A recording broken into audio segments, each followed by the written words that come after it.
going to happen, and a lot of these ladies think, oh, passport bros is uh, this is just a small percentage. Okay, so those same passport bros, you're right. Many of them are going to come back, but they're going to come back with women from other places and other cultures. And they're Yes. not going to run off and live in the mountains. They're going to live right next door to you. So their children and their wife and those children are going to be raised in the culture that predominates that woman's culture. Welcome to Male Reality Lessons, where topics are reviewed and discussed as iron sharpens iron.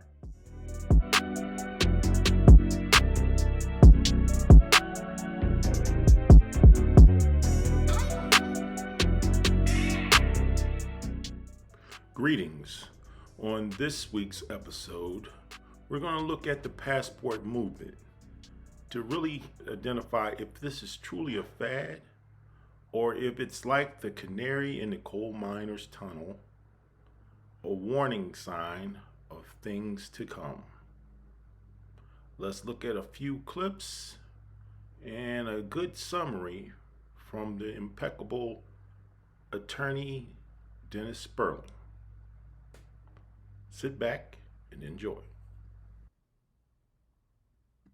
The reason why I moved to Colombia is because I was living in Buckhead and my expenses were very, very high. And I want to really build a business. So I wanted to get rid of my expenses and live lower than my means so I can actually really build a company. So I wanted to have nothing. I didn't want to have things like sneakers. I didn't want to have go out on dates, all of these things where I had this high overhead. I wanted to just downgrade everything so I can put my all focus on my purpose and growing a company. So I'm able to live on the beach for like $1,000 a month, and that's more the reason why I was living in Buckhead and my expenses were so high. So I didn't care about a car. I didn't care about the things that most people care about. I just wanted to get rid of everything and go after building a brand. Update.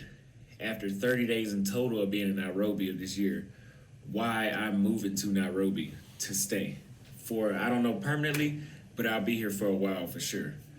Number one, and this is just an update video, so you may have heard some of the same talking points from my older video, but I'm just updating. I'm going to keep updating every so often so you guys can get my real-time experience on how I feel.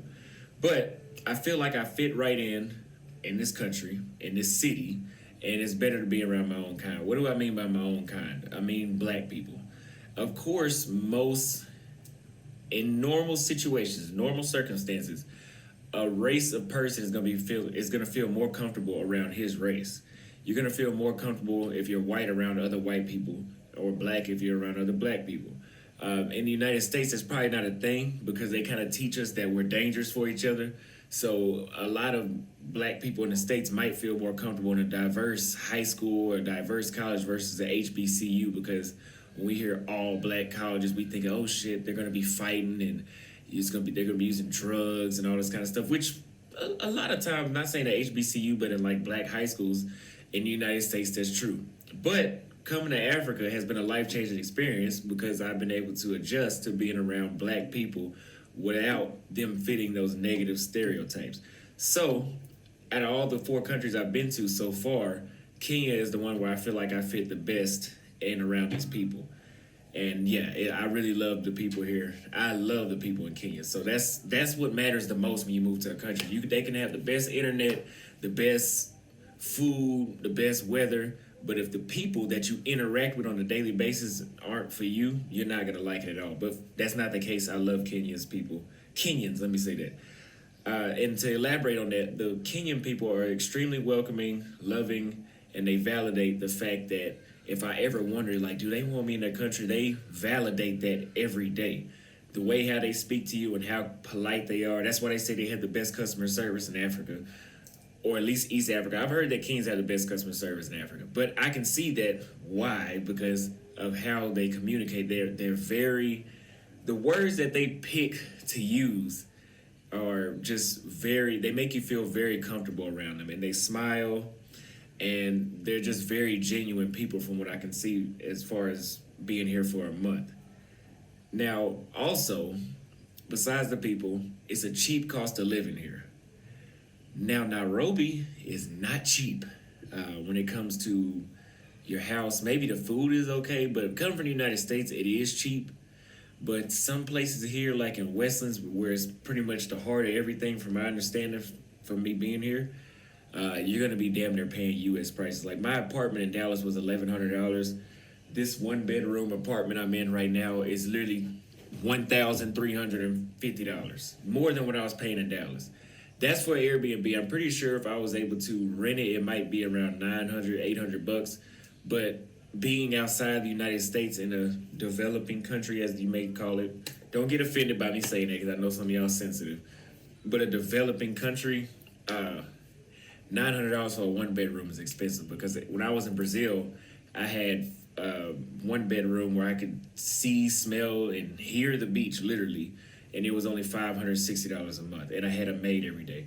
But you can't have everything. But there's still a relatively cheap cost of living that will keep me here, and that makes it easier for me to live here than, let's say, maybe somewhere like Switzerland. He said was right, man. You want to get your passport. You want to travel, man. You want to see new things. You want to see the world. You want to see the love that you get in other places. Because black men, we get a lot of love in other places that we don't even think about. Like, we don't even know, because a lot of times we used to getting beat down in the States and not knowing really, what we worth. So y'all come travel, man. Y'all don't got to come to Colombia, man. Y'all can go anywhere y'all want to go, man. Just travel. Get out the matrix, man, and I'm gonna have another video for y'all. What's gonna happen? And a lot of these ladies think, oh, passport bros is, this is just a small percentage. Okay, so those same passport bros, you're right. Many of them are gonna come back, but they're gonna come back with women from other places and other cultures.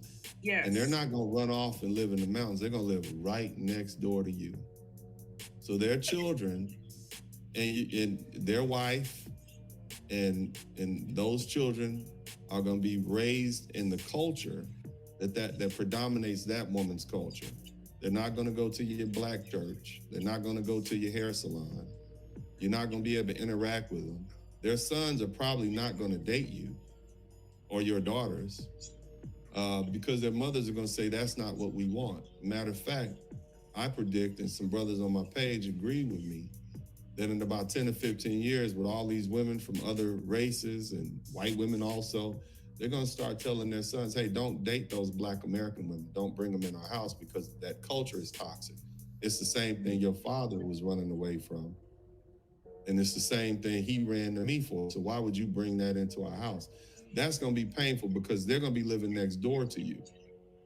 And you're going to be ostracized in your own country. These men are not, some brothers are going to move overseas. Of course, you're going to have a small percentage of black men that travel overseas, but the vast majority of these men are going to pick up women who are Asian descent, Latina descent, and white women, and they're going to move right next door to you with their children and the culture that they bring. And that's going to be even more painful than them running off to some island somewhere and you never have to see them. That was well said by the attorney, Dennis Sperling.